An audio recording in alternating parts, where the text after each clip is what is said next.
Okay. I'm going to show you how to do what I would like to call a wishy-washy water colouring technique using the Koi colouring brush pens.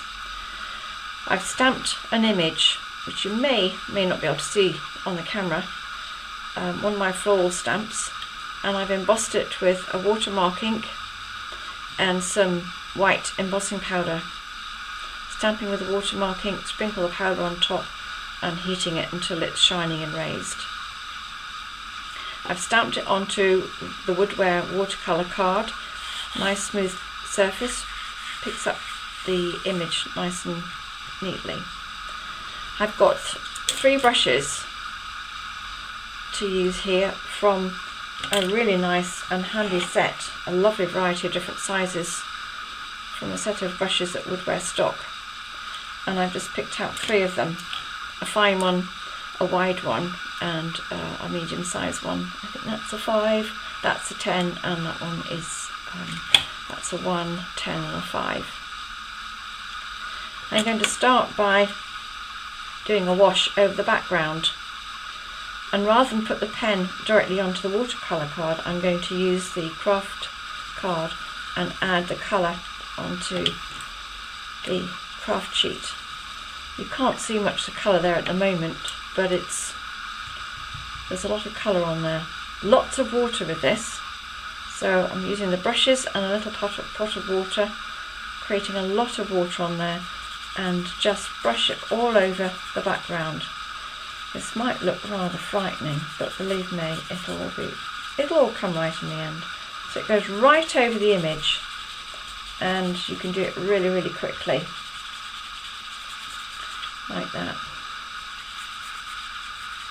See how well it soaks into the watercolour card, blends beautifully, doesn't leave it all blotchy, though sometimes I quite like a few blotches. Make sure that you've got right inside the stamped image, because there's lots of background bits within the outline. You might be able to see the image slightly popping out of the background now. I'm just going to wipe the craft sheet, get rid of that, try and keep nice and tidy. So my paper's a little bit damp still, but that's fine. Then I'm going to add some colour now directly onto the stamped image, and you can now see the white outline popping out. Adding a little bit of the colour, I'm going to take the smaller brush, pop it in with some water, take the excess water off the brush and just blend that along the petals. Now you probably think, oh gosh, she's doing it really messily, but that's the whole point of this technique. It's a wishy-washy watercolouring technique, and I don't really mind if I go outside the lines.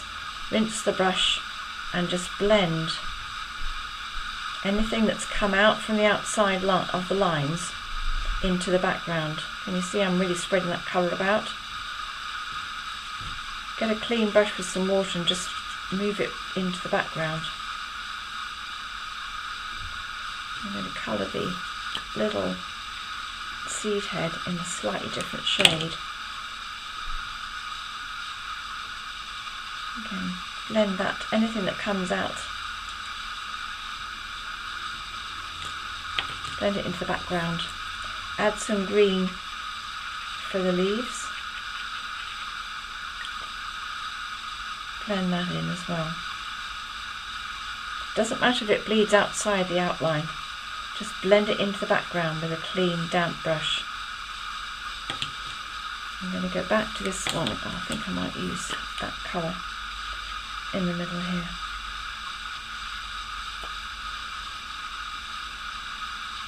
Blending the colours and mixing the colours together.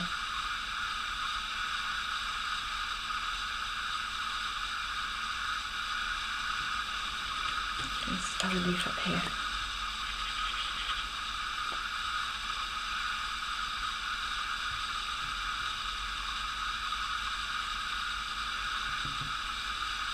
So as you can see, it's beginning to take shape, and it's a very wishy-washy look. Once you've coloured your whole image, leave it to dry, and you can always go back and add a little bit more detail if you wanted to, using the pens. but I like to show you something I did a little bit earlier, which is already dry, using a different stamp. This is done exactly the same way as I've done here, and it's all nice and dry now, and as you can see it's slightly bled into the background, leaving that lovely mottled look which is part of the wishy-washy watercolouring effect. But as you can see, as it's dried, it's warped quite a lot. It's all curly and it's not very flat, and the way to rectify that is by taking a soft mat, and the stamping pad's a really good idea, putting it upside down, and this has to be done once it's dry. Using a pair of scissors and the handle, you can just rub on the back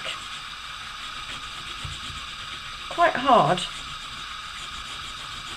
and that will make everything go flat again. There we are. If it's a little bit curly, you could just add a little bit more of the scissors, and it will make it nice and flat so that you can start layering up onto your card.